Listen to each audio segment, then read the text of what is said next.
为什么一个国家的语言会深刻影响一种文化的思考方式？为什么一种书写体系会决定它的学术传统、知识结构，还会影响这个文明的思想结构？一个文明是如何通过写字的难度来筛选精英，甚至统治国家的？为什么在古代中国，钻研医学和数学竟然是不被尊敬的，甚至被视为才智平平？而像科举考试这座看似公平的金字塔，实际上却锁死了整个民族的创造力，并让知识分子深陷其中，难以自拔。为什么以象形文字为基础的文化会在表达、逻辑、科学与哲学上走出完全不同于西方的道路？今天我们继续读利玛窦中国札记，今天读到的是第5章，关于中国人的人文科学、自然科学以及学位的运用。在今天的章节中，将深入探讨西方学者眼中中国文明最核心的3个支柱：晦涩的汉字、缺乏逻辑的思维，以及那套让人耗尽一生的科举学位制度。我们将一起审视这种独特的文化体系是如何塑造中国政府的运行机制，又如何在无形中为我们种下难以察觉的文化病毒。今天的章节将带你回到语言、学问与权力的源头，揭开这个古老文明最不为人注意却最具决定性的结构，让我们一起找到那些阻碍我们进步的中国文化病毒。想听更多的内容，可以订阅我的 YouTube 频道。读完这本书之后，我还会就解读中国文化这个专题去分享更多相关的书籍，我们共同查杀掉自己头脑中的中国文化病毒，在个体精神层面做到文化出埃及，早日跃迁到现代文明的状态。让我们开始吧。第5章，关于中国人的人文科学、自然科学及学位的运用。在讨论这个伟大的帝国的政府问题之前，先简单地介绍一下中国的人文科学和自然科学所取得的进展，以及他们所习惯的授予学位的性质将是有益的。中国政府的整个性质都与这些特殊的因素密切联系在一起，它的政府形式与世界上任何别的国家的都不同。虽然说帝国并不由知识阶层及哲人在进行管理这种说法是正确的，但必须承认，他们对帝国的统治者有着广泛的影响。首先谈几句中国一般的书法，他们使用的文字很像古埃及人的象形文字，在风格和结构上，他们的书面语和日常谈话中所用的语言区别很大。没有一本书是用口语写成的，一个作家用接近口语的体裁写作，将被认为是把自己和他的书降到普通老百姓的水平。然而，说起来很奇怪，尽管在写作时所用的文言和日常生活的话很不相同，但所用的字却是两者通用的。因此，这种形式的区别完全是个风格和结构的问题。所有中国的字词无一例外都是单音节字，我从未遇到过双音或多音节字。虽然有些字可能包含2个至3个元音，其中有些是双元音。我说到双元音时，心里想的是我们欧洲的术语。中国人不习惯说元音和辅音，这是因为每个字正好像每个对象一样，都是用他自己的汉字或符号来表示的，用于表达一个意思。这些汉字符号的数目就等于字的数目，措辞的单位不是字，而是音节。在本书中，读者就会碰到1个以上音节的中国字词，但是必须牢记，中文的1个音节就是1个单独的字，这是因为所用的各个音节都指同一个对象，所以我们照欧洲方法把它们组成1个多音节的字。虽然每个对象都有它自己恰当的符号，但由于许多符号所组成的方式，所以总数不超过7万或8万。一个人掌握了大约1万个这样的符号，他受的教育就达到了可以写作的阶段。这大概是写作通顺所要求的最低数目。在整个国家，或许没有一个人掌握了所有的符号，或者可以说，对于中国语文有了完全的文学知识。有很多符号发音相同，写出来却很不一样，意思也很不同。所以结果是，中文或许是所有语言中最模棱两可的。在这里加一句，如果你只学了中文而没有比较，会陶醉于中文的所谓简洁，会陶醉于唐诗宋词。但如果你深入学习了英语，就会发现，中文里有太多的形容词，有太多不必要的表述方式。中文缺乏逻辑性、精确性，别说和英语相比，中文差好多了，就是和中国周边国家的语言相比，中文都是落后的。我最近1-2年听了一些东南亚几国的歌曲，觉得很好听，就想知道歌词的意思，就稍微了解了一点点泰语、越南语、高棉语、老挝语等，发现他们的语言比中文要简洁。好，继续回到这本书。人们不可能靠听写中文来笔录一部书，把一本书念给听众听，他们也无法听懂书的内容，除非人人眼前都有这样一本书。发音相同的各种不同书写符号，不可能用耳朵听准确，但是可以用眼睛把符号的形状以及它们的意义分辨清楚。事实上，常常发生这样的事，几个人在一起谈话，即使说得很清楚、很简洁，彼此也不能全部准确地理解对方的意思，有时候不得不把所说过的话重复一次或几次，或甚至得把它写出来才行。如果手边没有纸笔，他们就蘸水把符号写在什么东西上，或者用手指在空中画，或甚至写在对方的手上。这样的情况更经常地发生在有文化的上流阶级谈话的时候，因为他们说的话更纯正、更文雅，并且更接近于文言。人们运用声音和声调来解决我称之为含义不清或模棱两可的困难问题。一共有5种不同的声调或变音，非常难于掌握，区别很小而不易领会。他们用这些不同的声调和变音来弥补他们缺乏清晰的声音或语调。因而在我们只具有一种明确意义的一个单音节，在他们就至少具有5个不同的意义，并且彼此由于发音时的声调不同，而可能相去有如南极和北极。每个发音的字的准确意义是由它的声调质量决定的，这就增加了学习说这种语言以及听懂别人的困难。我要冒昧地说，没有一种语言是像中国话那样难于被外国人所学到的。然而，上帝保佑，我们耶稣会的会友，凡是献身于在这个民族中的传道工作的，都经过不懈的努力，而学会了说他们的语言。从一开始布道就在这里的人，不仅可以流利地说，而且还可以读和写中文。我认为中国语言含混不清的性质，乃是因为自古以来，他们就一直把绝大的注意力放在书面语的发展上，而不大关心口语。就是现在，他们的辩才也只见于他们的写作，而不在于口语。在这方面，他们有点像以写作的辩才而在希腊人当中享有盛名的伊索格拉底。结果有时候甚至是在同一城市而且离得很近的朋友，也是书信往返，而不见面谈话。虽然由于使用一个确定的符号来表示每一桩个别的事物，这种写作方法给记忆带来了沉重的负担，但它也有一种独特的优点，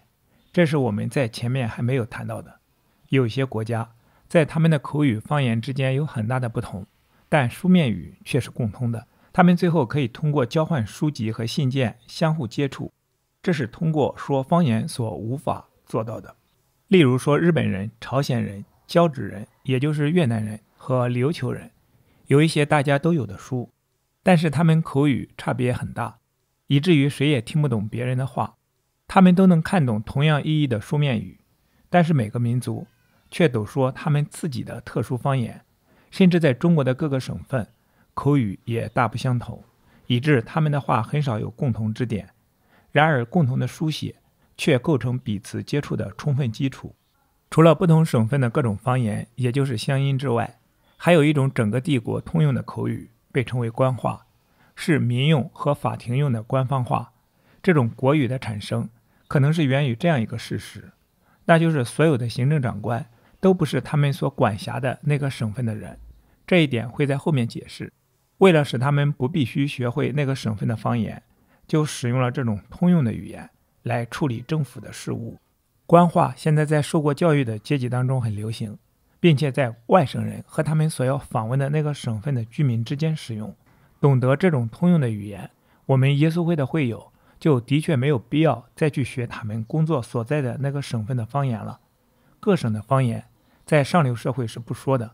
虽然有教养的人在他的本乡可能说方言以示亲热，或者在外省因乡土观念而说乡音，这种官方的国语用得很普遍，就连妇孺也都听得懂。我听说日本人除了由中国传来的符号外，还有和我们的很相似的字母和其他要素，这就使得他们可以不用那套无穷无尽的中国汉字来书写自己的本国语。在我们所列举过的与中国接壤的国家中，也都可能有同样的做法。然而，十分肯定的是，中国人并没有用过这类字母，甚至连这类东西的影子也没有。在这个国家，以文为业的人们从小到老都要埋头学习他们的这些符号。毫无疑问，这种钻研会花去大量的时间，那本来是可以用来获得更有用的知识的。不过就其可以减少年轻人不顾一切的荒唐放纵的危险而言，尤其是对于那些大有闲暇而无所事事的人，那么即使是这样分散精力也有其好处。这种描画符号而不是组合字母的书写方法，就造成了一种与众不同的表达方式。它可以不仅是用几个短语，而是用几个字就清楚明白地说出各种想法，而那在我们就必须啰嗦半天还没有说清楚。在我们讨论汉字或符号的时候，我们切不可忘记说明，中国人书写的位置和次序正好与我们相反。他们的字是从上到下写成竖行，纸面上是从右到左，而我们的纸面上是从左到右，从上到下的横行。中国所熟悉的唯一较高深的哲理科学就是道德哲学，但在这方面，由于引入了错误，似乎非但没有把事情弄明白，反倒弄糊涂了。他们没有逻辑规则的概念，因而处理伦理学的某些教义和戒律时，毫不考虑这一课题各个分之间的相互联系。在他们那里，伦理学这门科学只是他们在理性之光的指引下所达到的一系列混乱的格言和推论。中国哲学家之中最有名的叫做孔子，这位博学的伟大人物诞生于基督纪元前551年，享年70余岁。他既以著作和授徒，也以自己的身教来激励他的人民追求道德。他的自制力和有节制的生活方式使他的同胞断言，他远比世界上过去所有被认为是德高望重的人更为神圣。的确，如果我们批判地研究他那些已被载入史册中的言行，我们就不得不承认，他可以与异教哲学家相媲美，而且还超过他们中的大多数人。中国有学问的人非常之尊敬他，以致不敢对他说的任何一句话稍有异议，而且还以他的名义起的誓，随时准备全部实行，正如对待一个共同的主宰那样。不仅是哲学家作为一个阶级是如此，就是统治者在过去的时代里也给予孔子以一个人的最高敬意。然而他却从没有像上帝那样受到宗教式的崇拜。他们感激地承认，他们都受益于孔子遗留下来的学说，甚至经过了这么漫长的时间，直到今天，孔子的后裔仍受到大家高度的尊敬。统治者们给予孔氏家族的族长以世袭的尊荣，并附之以特殊的豁免权。中国人不仅在道德哲学上，而且也在天文学和很多数学分支方面取得了很大的进步。他们曾一度很精通算术和几何学，但在这几门学问的教学方面，他们的工作多少有些混乱。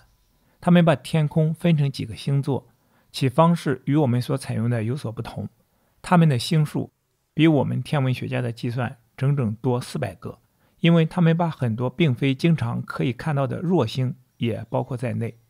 尽管如此，中国天文家却丝毫不费力气把天体现象归结为数学计算。他们花费很多时间来确定日月食的时刻，以及行星和别的星的质量，但他们的推论由于无数的错误而失误。最后他们把注意力全部集中于我们的科学家称之为占星学的那种天文学方面。他们相信我们地球上所发生的一切事情都取决于星象，这一事实就可以说明占星学的情况了。由西方进入这国家的撒拉逊人，也就是穆斯林人，曾带给了中国人某些数学科学的知识，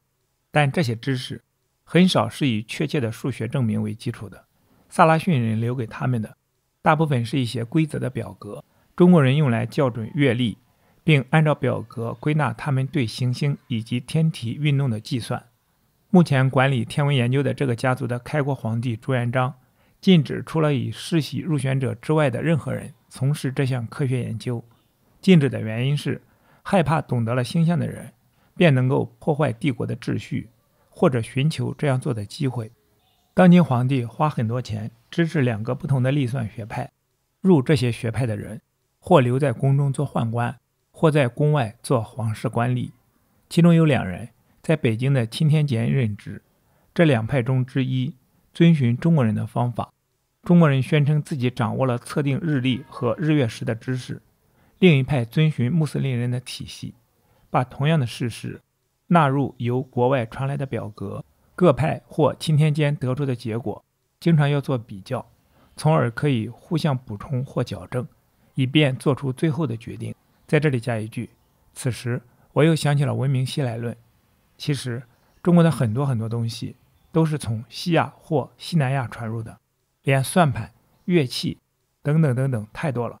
有的是早期的商贸带来的，有的是伊斯兰教、佛教、基督教的传入带来的。文明西来论有很多的考古证据支持。好，继续回到这本书。各派在山顶都有一块平地，放置好他们的离算仪器，这些仪器尺寸非凡，用黄铜铸成，古色古香。各派总有人守夜，以便发现天空中的星象或彗星有什么特殊和异常的现象。如有任何异常的现象，他们次日就向皇帝呈递详细的报告，并说明事变是主吉还是主凶。南京数学家的天象台建在城内的一座小山上，仪器比北京的更大也更精美。因为修造这些仪器时，正好朝廷也在这个城市。然而北京的天文学家掌握向全国发布日月食消息的特权。当他们发布日月食声明时，行政官和那些拜偶像的和尚们都奉命聚集在一个特定的地点，穿上表示他们职务的长袍，声援他们认为正在受难的行星。他们所做出的声援就是敲打无数的挠脖，同时是跪着，喧嚣一直继续到整个日月食历程结束。我听说他们害怕日月食时行星会被龙吃掉，究竟是什么样的龙，我却不知道。中国医疗技术的方法与我们所习惯的大不相同，他们按脉的方法和我们的一样，治病也相当成功。一般说来，他们用的药物非常简单，例如草药或根茎等诸如此类的东西。事实上，中国的全部医术就都包含在我们自己使用的草药所遵循的规则里面。这里没有教授医学的公立学校，每个想要学医的人都有一个精通此道的人来传授。在南京和北京都可通过考试取得医学学位，也就是太医院的考试。然而这只是一种形式，并没有什么好处。有学位的人行医，并不比没有学位的人更有权威或更受人尊敬，因为任何人都允许给病人治病，不管他是否精于医道。在这里每个人都很清楚，凡是有希望在哲学领域成名的人，也就是通过科举考试做官，没有人会愿意费劲去钻研数学或医学。结果是几乎没有人献身于研究数学或医学，除非由于家务或财力低平的阻挠，而不能致力于那些被认为是更高级的研究。钻研数学和医学并不受人尊敬，因为他们不像哲学研究那样受到荣誉的鼓励，学生们更因希望随之而来的荣誉和报酬而被吸引。这一点从人们对学习道德哲学深感兴趣就可以很容易看到。在这一领域被提升到更高学位的人都很自豪，他实际上已达到了中国人幸福的顶峰。我想更详尽地谈一下他们学习的这个方面，读者将感到既新鲜又有趣。被称为中国圣哲之师的孔子，把亘古的哲学家的著作汇编成4部书，他自己又撰写了5部。他给这5部书题名为经，内容包括正当生活的伦理原则，指导政治行为的教义和戒律、习俗、古人的榜样、他们的礼仪和祭祀，以及甚至他们的诗歌，还有其他这类的题材。在这5部书之外，还有一部汇编了这位大哲学家和他的弟子们的教义，但并没有特殊的编排。它主要是着眼于个人、家庭及整个国家的道德行为，而在人类理性的光芒下，对正当的道德活动加以指导。这部书是从前面提到的那4部书中摘要下来的概要，被称为四书。孔子的这9部书构成最古老的中国图书库，它们大部分是用象形文字写成，为国家未来的美好和发展而集道德教义之大成。别的书都是由其中发展出来的。在这个国家，有一条从古代帝王传下来，并为多少世纪的习俗所肯定的法律，规定凡是希望成为或被认定为是学者的人，都必须从这几部书里导引出自己的基本学说。除此以外，他遵循这几部书的一般内容还不够，更为困难的多的是，他必须能够恰当而确切地按这几部书所包含的每一条具体的学说来写作。为此目的，他必须背诵熟练整部四书，以便成为这方面的公认权威。与我们某些作者所说的情况相反，这里并没有教授或讲解这几部书的学校或公立学院，每个学生都选择自己的导师，在家里自费向他学习。这类私人教师为数当然极多，这部分是因为中国文字很难掌握，一位教师在同时很难教许多学生，部分是因为在这里每个家庭都为自己的子弟办私塾的风俗，有时候除了定期延聘的之外，还请别的教师，为的是避免他们出于其职业利益的干扰而竞争职位这一风俗。在哲学领域，也就是科举考试制度里，有3种学位，授给通过每种学位的笔试的人。第一种学位是由皇帝为此目的钦点的某个著名学者，在较大城市和公立学院授予，由于他的职务，这位官员被称为提学。第一种学位与我们的学士学位相当，叫做秀才。提学巡视他将授予学位并为此举行3次考试的那个省份的一些城市。这位学监到达之后，应试者就集合起来准备考试。初试由当地已获得学士学位并准备考更高学位的教师主持，他们由国库拨款主持这一特殊考试。任何人都可以参加初试，有时一个地区就有4、5千人应试。通过初试的人，由当地教师推荐给4位本城的主考，这4位主考都本身就是学者，否则就不会担任此项职务。然后这4位主考将选出保送给学监的候选人，这样被保送的人一般不超过200名，他们入选是因为文章写得好。第3次考试由学监本人主持，并远较前2次更严格得多。获准参加这次考试的200人中，成绩最好的20或30名将被授予学位，视候选人原来那个地区的大小而定。这时他们就是学士了，这是代表他们本城高等公民的尊贵阶级，而凡是希望得到这样尊荣的人，都极力与他们结交。他们特殊的服饰是一件拖到脚裸的长袍、一顶帽子和长筒靴，这些都是除他们以外不许别的阶级穿着的。他们在行政长官会议时坐在荣誉座位，并可以对行政长官用普通人所不得使用的更亲热的称呼。在他们的家乡城市中，他们享有很多特权，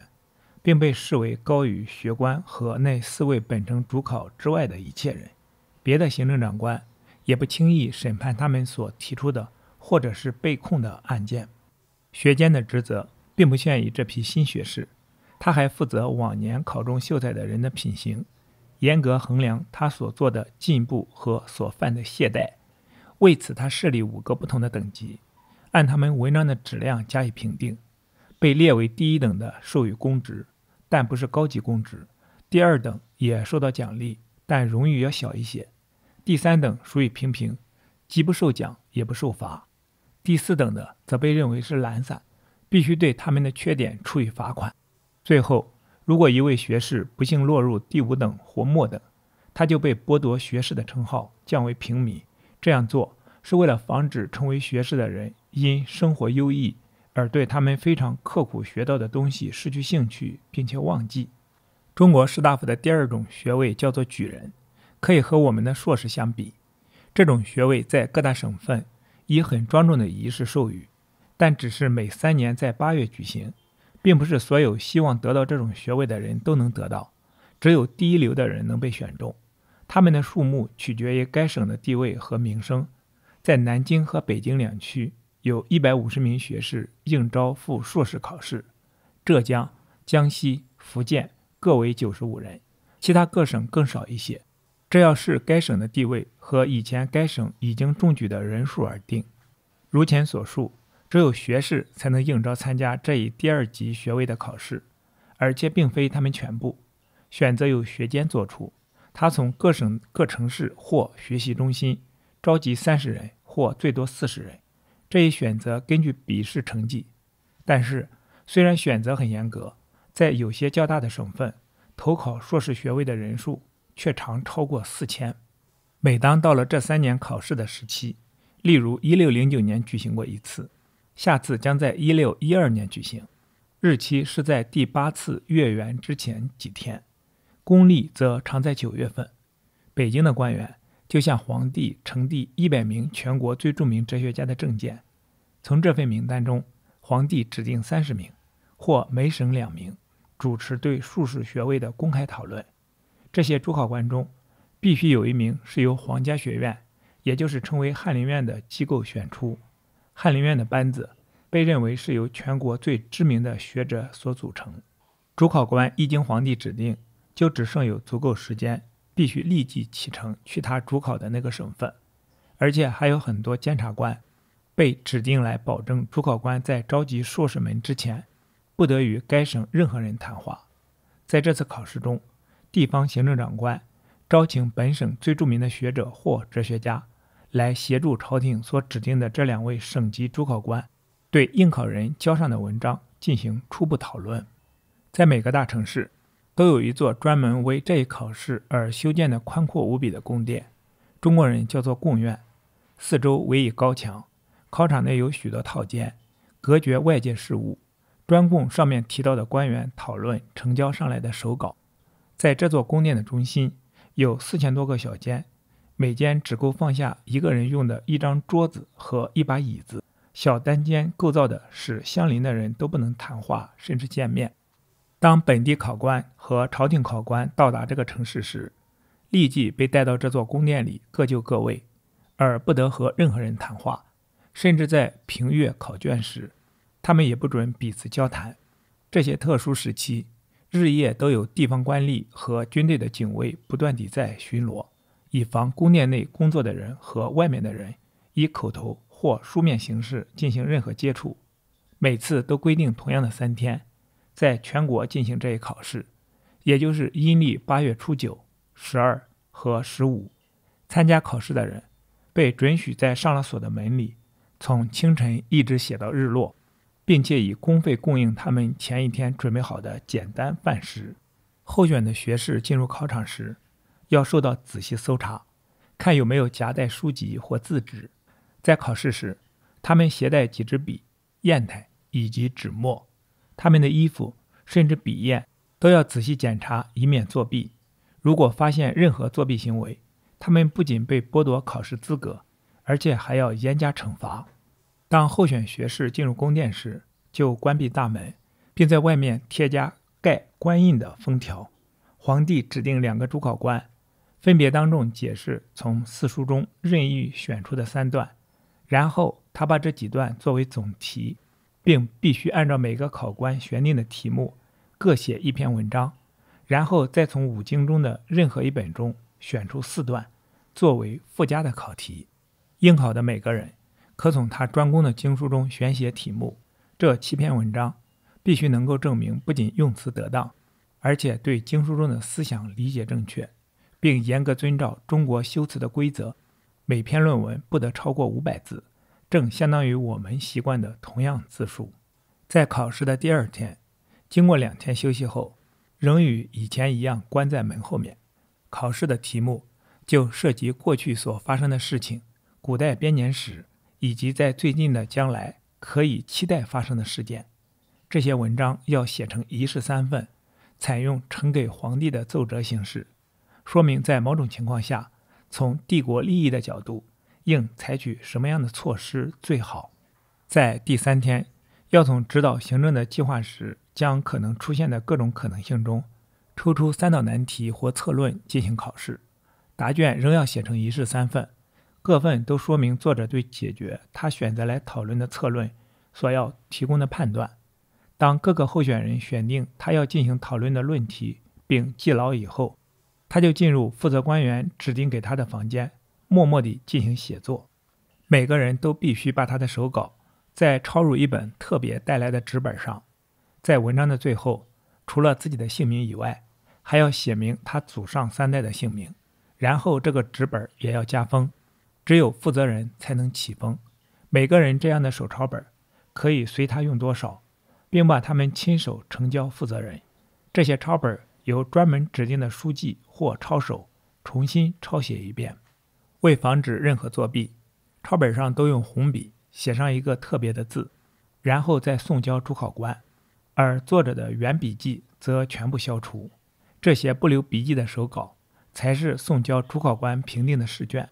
将本人手记本上的编号和送给主考官的试卷上的号码相对应。遵照这种方法，是要防止识别手稿并从书写的字体中隐瞒作者本人及其笔记。第一组考官由当地的官员中挑选，他们初看一遍试卷，剔除较差的。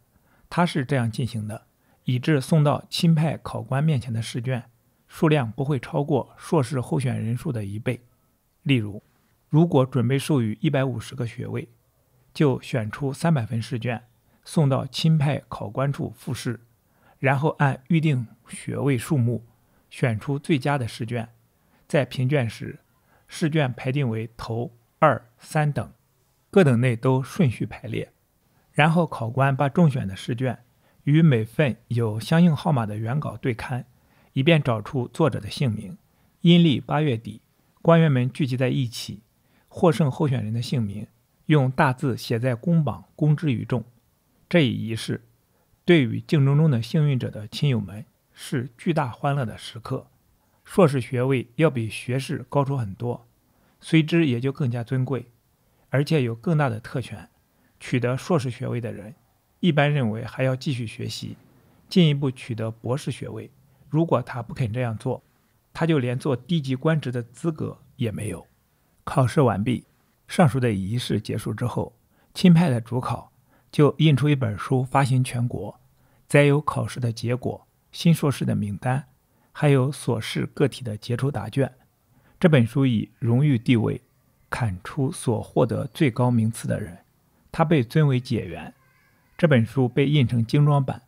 有几本要呈送皇帝和朝廷。外来的学士通常不允许参加硕士考试，然而有少数人享有特权，可以被北京和南京两地区所接受。如果允许他们在该区学习，他们就与该区有了联系。得到学士学位之后，他们交付一定数额的金钱给该区财库，就可以被该区的学校所接纳。中国人的第3种学位叫做进士，相当于我们的博士学位。这个学位也是每3年授予一次，但只是在北京地区。授予博士学位总是在硕士学位之后的第2年。全国每次授予博士学位的人数不超过300名。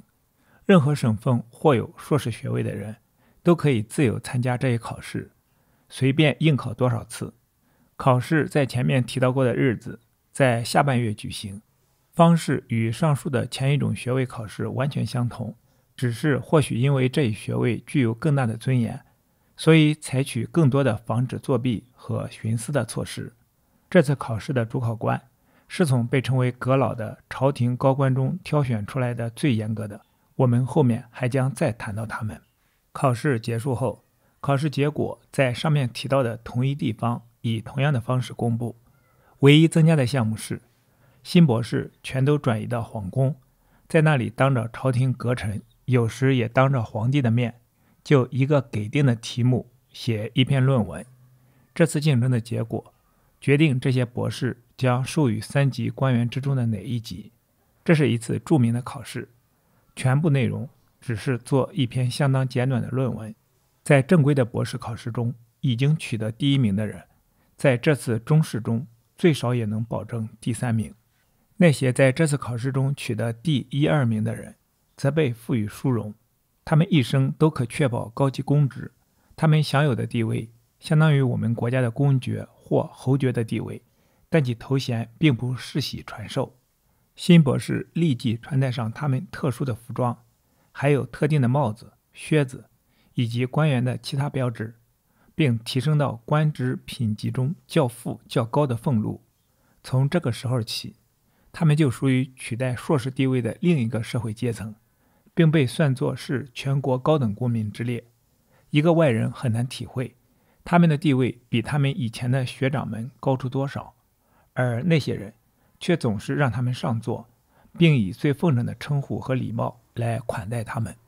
如果没有考中博士学位的人放弃将来在世取得他的希望，他们可以做低级以上的官职，但不在博士所做的官职之列。然而，如果他们愿意再参加考试，他们就继续学习3年，然后再来试试自己的运气。他们高兴考多少次都可以。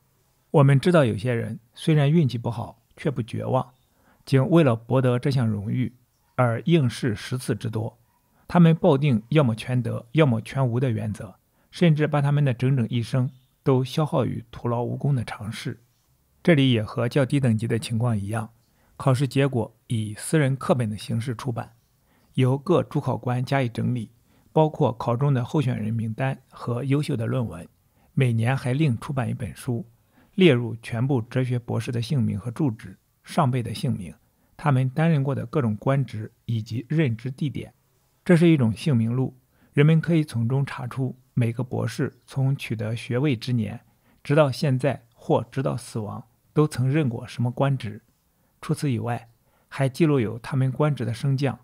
这在中国人中间是每天都会发生的，这取决于任职者的官场名声。在这样考取学位的过程中，确实有某些值得称道的东西，那就是在同一年的候选人之间发展出来的关系。那些在竞争更高学位当中被命运安排到一起的人们，在此后的一生中都彼此以兄弟相待，他们之间相互有着和谐与同情，以各种可能的方法相互帮助，甚至惠及亲属。他们与主考官的情谊有如父子，或者有如师徒，即使有时候学生所获得荣誉会超过他以前的老师，他们依然对老师表示尊崇和敬意。我们前面讨论的这3种等级，同样也以类似的称号授予军界人士。这几种学位在同一年授予，但是在下一个月内，并与前者在同一地点。然而，授予仪式要简单得多，这是因为军事科学在这个国家不受培育和重视的缘故。事实上，军界很少有人追求这种学位，并不把它看作有什么重要意义。军事方面的学位考试分3部分，第一部分是军人驾驭快马奔驰着射9箭，第二部分是站定不动再射9箭，凡是能在马上射中4箭，站着能射中2箭的，就可以参加考试的第3部分。在这一部分中，他们必须笔试回答有关军事策略的一些问题，主考官宣布结果，以及各省被授予军事学位的人数，总数约为50名。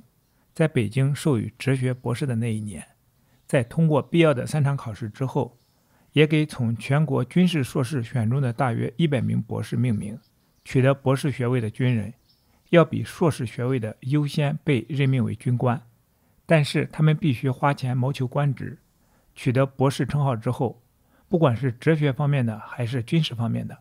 都在他家大门上刻上他的头衔，以示他家的声望，并作为他获得荣誉的标志。在结束有关中国人学位授予的这一叙述时，不该不谈到下述情况。在欧洲人看来，那似乎是一种奇特的，或许有点无效的方法。所有考试中，无论是军事科学、数学或医学，以及特别是哲学的考试，主考或监考，都是从哲学家元老中选出，从不增加一位军事专家、数学家或医生。擅长于伦理学的人，其智慧受到极高的尊敬，以致他们似乎能对任何问题都能做出正确的判断，尽管这问题离他们自己的专长很远。好，今天的读书分享暂时到这里。今天我们读了第5章，关于中国人的人文科学、自然科学及学位的运用。期待在下一次的读书分享中与你再相逢。